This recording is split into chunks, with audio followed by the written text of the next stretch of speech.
Subscribe कीजिए ध्येय IAS channel को और बेल आइकन को दबाइए लेटेस्ट वीडियो सबसे पहले देखने के लिए।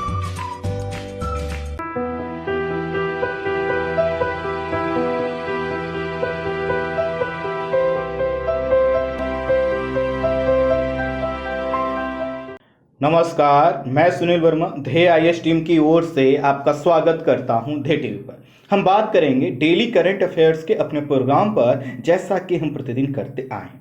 इस वीडियो में मैं दो टॉपिक डिस्कस कर रहा हूं। पहला जो टॉपिक है, इसमें हम बात करेंगे अमेजन फॉरेस्ट के विषय में, अर्थात अमेजन वनों के विषय में। समझेंगे कि आखिर पृथ्वी का फेफड़ा कहा जाने वाला क्षेत्र, जो कि दुनिया में एक ही स्थान से देखा जाए तो सर्वाधिक मात्रा में ऑक्सीजन की सप्लाई करता है, दुनिया की सर्वाधिक स्थलीय जैव विविधता जहां पाई जाती है, एक ऐसा क्षेत्र जहां पर ग्रीनरी सबसे ज्यादा है, दुनिया का सबसे बड़ा जंगल आखिर अपने अस्तित्व के लिए संघर्ष क्यों कर रहा है, यहां पर कौन सी ऐसी गतिविधियां हो रही हैं जिसके संदर्भ में यह कहा जा रहा है कि अगर इन गतिविधियों पर लगाम नहीं लगाई गई तो यह जो फॉरेस्ट है वो लगभग 4 दशक बाद समाप्त हो जाएगा। आपको जानकारी के लिए बता दूं कि एक रिपोर्ट 2020 की यह कहती है कि जो 11% अमेजन फॉरेस्ट है उसको समाप्त कर दिया गया। और ये जो 11% अमेजन फॉरेस्ट है कोई छोटा मोटा क्षेत्र नहीं है, बल्कि कई देशों के आकार से भी बड़ा है। तो समझेंगे कि आखिर पूरा मुद्दा है क्या।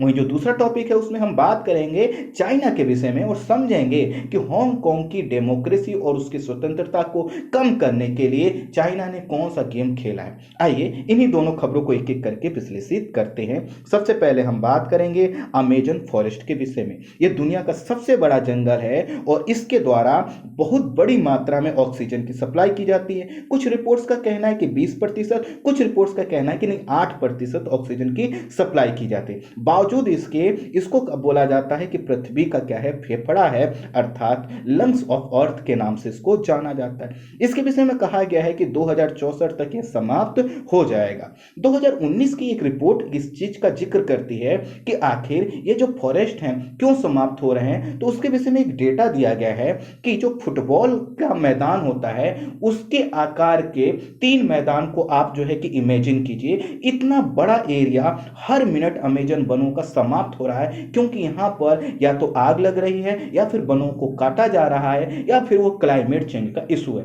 लेकिन सबसे बड़ा जो मुद्दा है यह है वनों की कटाई का, अर्थात डिफॉरेस्टेशन का। अब आप कल्पना करिए कि 3 जो फुटबॉल के मैदान हैं इनका आकार कितना बड़ा होगा और हर मिनट इतने बड़े आकार के वनों को समाप्त किया जा रहा है। अब हुआ क्या है कि हाल के समय में यह सूचना आई है कि पिछले 2 वर्षों में जब से यहाँ पर जो कि कोरोना के केसेस मिलने चालू हुए हैं, अर्थात जैसे आपको पता है कि चाइना के बाद जो है कि ब्राजील वाला जो क्षेत्र था वहां पर भी जो है कि सबसे पहले कोरोना के केसेस देखे गए थे। तो ब्राजील वाला जो क्षेत्र है वहां पर और साथ ही साथ उस पूरे कॉन्टिनेंट में जहां पर अमेजन वनों का विस्तार है, जिसका जिक्र मैं आगे करूंगा, वहां पर क्या हुआ है कि पुलिस की जो वहां पर सक्रियता है वो कम हुई है और उसके वजह से काफी बड़ी मात्रा में वनों को काटा जा रहा है। और ये जो वनों की कटाई है ये छोटी मोटी क्षेत्र में नहीं हो रही है। लगभग 11% एरिया समाप्त हो चुका है और 17% इसी प्रक्रिया से गुजर रहा है। लेकिन यहां पर एक चीज मैं क्लियर कर दूं, इस जो वनों को काटा गया है सिर्फ इन्हीं 2 सालों में नहीं काटा गया। यहां का जो पूरा क्षेत्र है अमेजन फॉरेस्ट का, तो इससे जो लगे हुए देश हैं यह पहले से ही इनकी एक मंशा यह रही है कि जो यहाँ पे फॉरेस्ट हैं इनके विकास में बाधक हैं, क्योंकि जंगल इतने घने हैं ट्रांसपोर्टेशन नहीं हो सकता, जंगल इतने घने हैं कि कृषि नहीं हो सकती, जंगल इतने घने हैं कि वहां पर जो मिनरल्स हैं उनको एक्सप्लोर नहीं किया जा रहा। तो इन सभी चीजों की वजह से वहां पर क्या होता है, दिक्कत आती है। तो बहुत से देशों की मंशा रहती है कि किसी भी तरह से यहां से वनों को समाप्त किया जाए। थोड़ा सा अमेजन वर्षा वन के विषय में समझिए, फिर मैं बताऊंगा कि अभी वहां पर क्या हो रहा है और क्यों चिंता व्यक्त की गई। अभी तो सिर्फ मैंने कुछ आपको आंकड़े दिए। तो अमेजन वर्षा वनों के विषय में जान लीजिए। जो दक्षिण अमेरिका का अमेजन नदी का बेसिन वाला क्षेत्र है उसको बोला जाता है अमेजन वर्षा वन। बेसिन का मतलब यह देखिए, आसान शब्दों में समझाऊं, एक गंगा नदी है और गंगा की जितनी सहायक नदियां हैं इन सभी क्षेत्रों को मिलाकर ये जो पूरा क्षेत्र मिलेगा इसको बोलेंगे हम जो है कि गंगा नदी बेसिन। अब गंगा नदी बेसिन जो हम कह रहे हैं तो उसकी सहायक सहायक नदियों का जो पूरा कैचमेंट का एरिया वो भी इसमें शामिल है।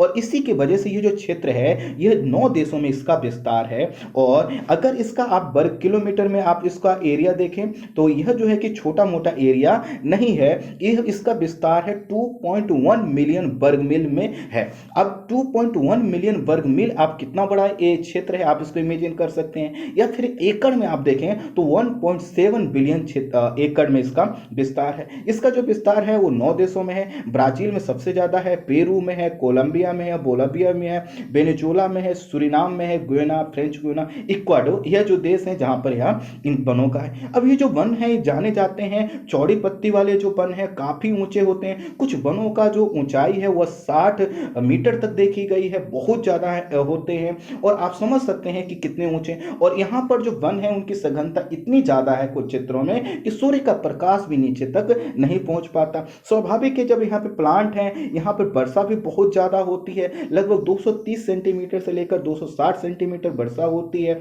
यहाँ का जो टेम्परेचर है वो भी ज्यादा रहता है। ऐसे कंडीशन में जैसे कि आप मानसून को समझ सकते हैं अपने यहाँ पर, तो जब ऐसी कंडीशन है तो जब वनों का विकास है तो जैव विविधता की भी क्या हो ज्यादा होगी। यही कारण है कि दुनिया की सर्वाधिक स्थलीय जैव विविधता यहाँ पर मिलती है। दुनिया के 10 में से हर एक प्रजाति यहाँ पर मिलती है। अगर आप पक्षियों के विषय में बात करें, मछलियों के विषय में बात करें तो पक्षियों की और मछलियों की दुनिया में जितनी प्रजातियां पाई जाती हैं हर 5 में से एक प्रजाति आपको यहाँ देखने को मिल जाएगी।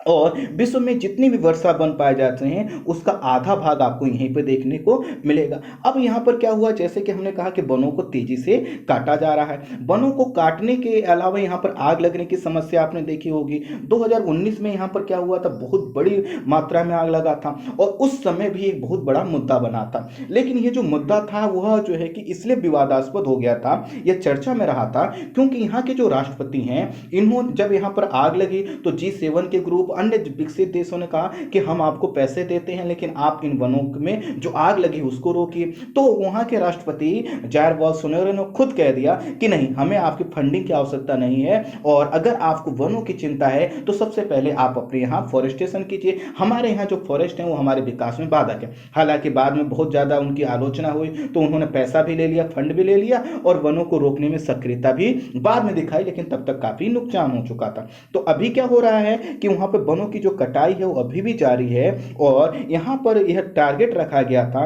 कि जुलाई तक जो वनों की कटाई का रेट है उसमें 15% तक कमी लाया जाएगा। लेकिन यह देखा गया है कि फिर से जब वहां पर केसेस बढ़े हैं तो अमेजन वनों को तेजी से काटा जा रहा है। और इसीलिए सरकार ने कहा है कि सरकार अर्थात वहां के जो उपराष्ट्रपति हैं उन्होंने कहा है कि जुलाई तक हमें टारगेट रख के चल रहे हैं कि यहां पर जितने भी वनों की कटाई उसमें 15% की कमी लाए। अब यहाँ के जो राष्ट्रपति हैं वह जो है कि उनका नाम है मोराव, और ये जो मोराव है इनका पूरा नाम है हैमिल्टन मोराव। तो इन्होंने कहा है कि हमारे लिए चिंताजनक है लेकिन हम इसको तेजी से रोकने का प्रयास कर रहे हैं। जैसा कि आपको पता है कि यह जो आपका वन वाला क्षेत्र है पहले ही यहाँ पर आग लगती है, जैसे आग की समस्या का सामना करता है। जैसा कि हमने बताया यहाँ पर 85,000 से अधिक आग लगने की घटनाएं इस फॉरेस्ट एरिया में हर साल होती हैं। 2019 की घटना का हमने जिक्र किया है, लेकिन यह देखा गया है कि पिछले कुछ वर्षों में जब यह राष्ट्रपति आए हैं उसके बाद तेजी से यहाँ पर जो वनों कटाई है या फिर आग लगने की घटनाएं वो बढ़ी हैं। कई लोगों का तो मानना है कि यहाँ की जो सरकार है वो खुद वनों में आग लगाती है ताकि वहाँ के फॉरेस्ट साफ हो जाएं और वहाँ पर जो है कि हम औद्योगिक क्रिया कृषि क्रियाओं को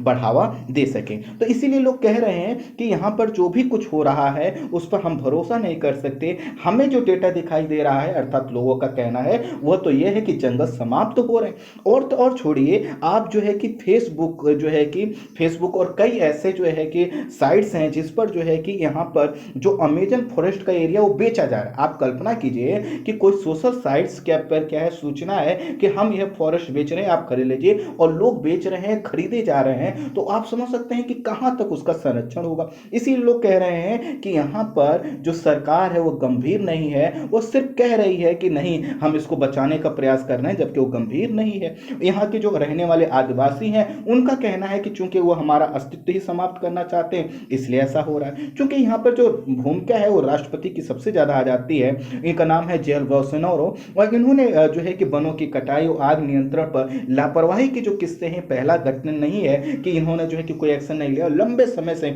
इनका जो रिकॉर्ड है वो इसी तरह का रहा है। ये तो जाने जाते हैं, इनकी आलोचना होती है आदिवासी पहचान को खत्म करने के लिए। इनका मानना है कि औद्योगिकरण और विकास को बढ़ावा देने के लिए जंगलों को समाप्त कर जा सकता है, और इनको लगता है कि जब तक जंगल है तब तक हमारी संपन्नता नहीं आ सकती। और इनका पूरा दारोमदार जो कहने का रहता है वो ये रहता है कि विकसित देशों को पर्यावरण संरक्षण के लिए अपने यहाँ फॉरेस्ट को बढ़ावा दिया जाना चाहिए, हमको इसके लिए जो है कि रिस्पॉन्सिबल नहीं ठहरे। अब देखिए, हमने बात की ब्राजील की, लेकिन ब्राजील से लगे हुए जो अन्य देश हैं वहां पर भी यही समस्या है, क्योंकि ये जो फॉरेस्ट है ये छोटा मोटा एरिया नहीं है, जैसा कि हमने बताया ये बहुत बड़े एरिया में है। तो ऐसे में वहां पर भी क्या है, वनों को तेजी से काटा जा रहा है। तो यहां पर जो सबसे बड़ी गंभीर चुनौती है वो है कि एक मानवीय कार्य के द्वारा तेजी से यहाँ पर वनों को काटा जा रहा है, उनकी जगह दूसरे जो है कि उद्योग या कृषि कार्यों को बढ़ावा दिया जा रहा है। उसके वजह से जो वन है अपने अस्तित्व के लिए संघर्ष कर रहे हैं। ग्लोबल वार्मिंग, आग लगने की जो समस्याएं हैं, चाहे वो प्राकृतिक कारण से हो या मानवीय कारण से हो, तो चल ही रही थी। इसमें जो नया ऐड हुआ है वह यह हुआ है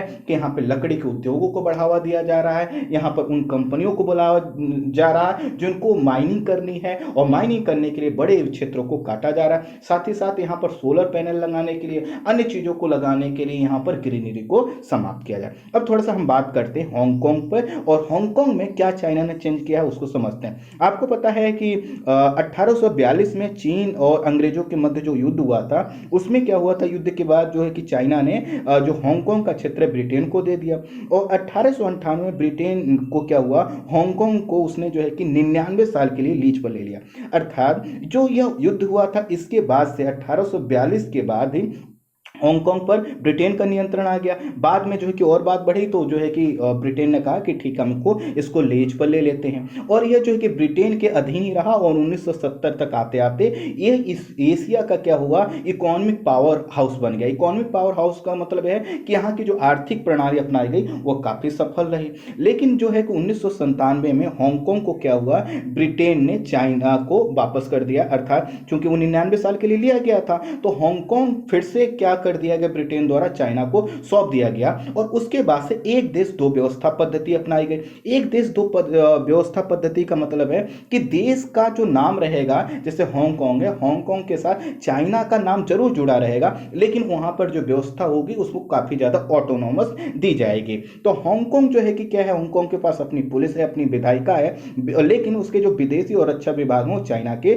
पास है। लेकिन सबसे बड़ा बात यह है कि चूंकि हांगकांग ब्रिटेन के अधीन में रहा है और उसने स्वतंत्रता का उपभोग किया है, जबकि चाइना में आपके अभिव्यक्ति के से स्वतंत्रता से लेकर अन्य तरह की स्वतंत्रताओं पर कितना काम होता है आपको पता है। तो यहाँ के लोग जो है कि स्वतंत्रता के समर्थक हैं, लेकिन चाइना ने अब यहाँ पर अपनी गतिविधियां पिछले अगर देखा जाए तो कुछ वर्षों से काफी तेज कर दी हैं, और इसकी वजह से चाइना के खिलाफ यहाँ पर कंटिन्यूअस जो है कि प्रदर्शन हो रहा है। 2018 से लेकर अभी तक हो रहे हैं। बीच में कोरोना की वजह से कभी कभी यह जो है कि जो प्रदर्शन है रुक जाते हैं, अदरवाइज कंटिन्यूअस हो रहे हैं। अब यहाँ जो बड़ी संख्या ऐसे लोगों की है जो यह चाहता है कि चाइना के नियंत्रण हमारे ऊपर ना आए, हमें जो स्वतंत्रता मिली हुई है, हम जैसे रहते आए वैसे ही रहे, हमारे ऊपर कोई संस्कृति ना थोपी जाए, हमारे ऊपर कोई ऐसी सत्ता शासित ना हो, हम पर शासन ना करे जो कि हमारे जो भी डेमोक्रेटिक वैल्यूज हैं उसको कम कर सके। लेकिन चाइना है क्या है, वो कहता है कि चूंकि वो हमारा भाग है तो हम उस पर अपनी नीतियों को लागू करेंगे। चीन ने हाल ही के समय में हांगकांग पर अपना नियंत्रण बढ़ाने के लिए कई तरह की नीतियों का जो है कि विधेयक को लेकर आए। जैसा कि यहाँ पर एक कानून लाया गया था जिसमें यह था कि अगर कोई व्यक्ति हांगकांग में चाइना का विरोध करता है तो उसको पकड़ के चाइना में लाया जाएगा और वहाँ पर उसको सजा दी जाएगी। काफ़ी विरोध हुआ, कई महीने तक विरोध हुआ, कई लोगों के उसमें जान चले गई। उसके बाद जो है कि इस कानून को वापस लिया गया। लेकिन अभी कुछ समय पहले यहाँ पे एक राष्ट्रीय सुरक्षा कानून लाया गया और उसके माध्यम से यहाँ पे यह कहा गया कि अगर कोई भी यहाँ पर सरकार के नीतियों के प्रदर्शन करता है, किसी संपत्ति को क्षति पहुंचाता है, तो यहाँ पर क्या होगा, उसको सजा दी जाएगी और काफी कठोर सजा दी जाएगी। अर्थात हांगकांग में रह के चाइना का विरोध नहीं कर सकते। अभी मार्च 2021 में चाइना की संसद ने यह निर्णय लिया कि हांगकांग की जो चुनाव व्यवस्था है हम उसी में परिवर्तन करेंगे, और चुनाव व्यवस्था में परिवर्तन इस रूप में करेंगे कि जो चुनकर अगर लोग आए जो कि उसकी विधायिका, हांगकांग की विधायिका का भाग बनेंगे, वो ऐसे लोग हों जो प्रो बीजिंग हो या प्रो चाइना हो या फिर जो है कि चाइना के देशभक्त हों। और स्वाभाविक है अगर चाइना ऐसा कर लेता है तो क्या होगा, हांगकांग पर वही लोग शासन करेंगे, वही लोग कानून बनाएंगे, चाहे विधायिका को हो, कार्यपालिका के हो या न्यायपालिका के, उन्हीं लोगों को चाइना बैठाना चाहता है और उसी हिसाब से चुनाव पद्धति को लाना चाहता है जिससे चाइना के समर्थक लोग पहुंच सके। अब इसके माध्यम से क्या हो रहा है कि विधायिका, कार्यपालिका और न्यायपालिका जैसे महत्वपूर्ण जो पद है वो चाइना के समर्थन में, चाइना के समर्थी लोगों के पास पहुंच सकते हैं। इसको लेकर विरोध हो रहा है। लेकिन सबसे बड़ा जो हुआ है अब वह हुआ है कि आपको पता है कि जो हांगकांग है वहां पर एक सदनीय विधायिका है, जैसे हमारे यहाँ 2 सदन होता है और लोकसभा राज्यसभा, वहां पर एक सदन है और इसको बोला जाता है लेगको, अर्थात लेजिस्लेटिव काउंसिल का शॉर्ट फॉर्म में लेगको इसको बोला है। इसमें 70 सदस्य होते हैं, लेकिन इसमें से केवल 35 सदस्य अर्थात 50% जो सदस्य होते हैं उनका चुनाव जनता करती है और 35 जो अन्य सदस्य होते हैं उनका चुनाव इलेक्टोरल कमेटी के द्वारा किया जाता है। और जो इलेक्टोरल कमेटी है, फिर से ध्यान दीजिए, जो ये इलेक्टोरल कमेटी है यह क्या है, चाइना के नियंत्रण में है। तो इसमें यह जो इलेक्टोरल कमेटी उन लोगों को चुनती है जो कि चाइना के समर्थक होते हैं या जो कि चाइना की नीतियों को आगे बढ़ाने का प्रयास करते हैं। तो अभी क्या हुआ है कि जो प्रत्यक्ष रूप से चुने हुए सदस्य हैं, यह जो है कि इन्होंने कुछ समय पहले यहाँ पर जब विरोध और प्रदर्शन हो रहा था, लोग सड़कों पर थे, चाइना की नीतियों का विरोध कर रहे थे, तो प्रत्यक्ष रूप से चुने गए 35 सदस्यों में से 27 सदस्यों ने क्या किया था, आंदोलन के समर्थन में अपना इस्तीफा दे दिया था। लेकिन अब जब इस्तीफा दिया तो चाइना को एक मौका मिल गया। मौका यह मिल गया कि पहले से जो उसके 35 सदस्य कौन से थे, उसके चुने हुए थे, अब वहां पर जो प्रत्यक्ष रूप से चुने हुए सदस्य नहीं है उनका विरोध करने के लिए, तो गुरुवार को क्या किया है कि उसने जो कि हांगकांग की विधायिका, जिसमें सिर्फ वही लोग थे जिनको इलेक्टोरल जो है कि कमेटी ने चुना था, जो चाइना के समर्थन थे, इन्होंने क्या किया जो है कि एक प्रस्ताव पारित किया और प्रस्ताव के पक्ष में जो है कि 40 मत और विपक्ष में सिर्फ 2 वोट पड़े। और यहां पर यह जो प्रस्ताव पारित किया गया है इसमें यह लिखा गया है कि अब यहां के चुनाव में वही लोग भाग ले पाएंगे जो देशभक्त होंगे। और देशभक्त की परिभाषा क्या होगी, जो चाइना की नीतियों को आगे बढ़ाएंगे, अर्थात जो चाइना की संप्रभुता को हर तरह से लागू करने के लिए तैयार होंगे। इसमें दिक्कत यह भी है कि जो निर्वाचन के लिए जो लोग खड़े होंगे अब उनका रिकॉर्ड चेक किया जाएगा, देखा जाएगा कि कभी इन्होंने कोई विरोध प्रदर्शन चाइना के अगेंस्ट में तो नहीं किया। स्वाभाविक है इससे क्या होगा, जो लोग चाइना का विरोध करने वाले लोग हैं, जो हांगकांग को बचाने वाले लोग हैं, अब वह नहीं पहुंच पाएंगे। तो हांगकांग की विधायिका के सदस्यों की संख्या अब इस प्रस्ताव में कहा गया कि 90 की जाएगी और जो प्रत्यक्ष निर्वाचित सदस्यों की संख्या है वो 35 से घटाकर सिर्फ 20 रह जाएगी। अब समझिए, एक तो सदस्य संख्या बढ़ाई जा रही है, दूसरा जो प्रत्यक्ष निर्वाचित सदस्य थे उनकी संख्या को घटाया जा रहा है और इसके वजह से चाइना की इस नीति का पूरा जो है कि विश्व विरोध कर रहा है। भारत कभी भी इस मुद्दे पर खुलकर नहीं बोलता है, उसकी अपनी चिंताएं हैं, वह एक पड़ोसी देश के साथ अपने तनाव को बढ़ाना नहीं चाहता, बावजूद इसके सभी देशों के द्वारा इसका विरोध किया जा रहा है क्योंकि इससे क्या हो रहा है, हांगकांग की जो स्वायत्ता है वह समाप्त हो रही है। आई होप आप संक्षेप में इसको समझ पाए होंगे। इस वीडियो में इतना ही। Thank you so much.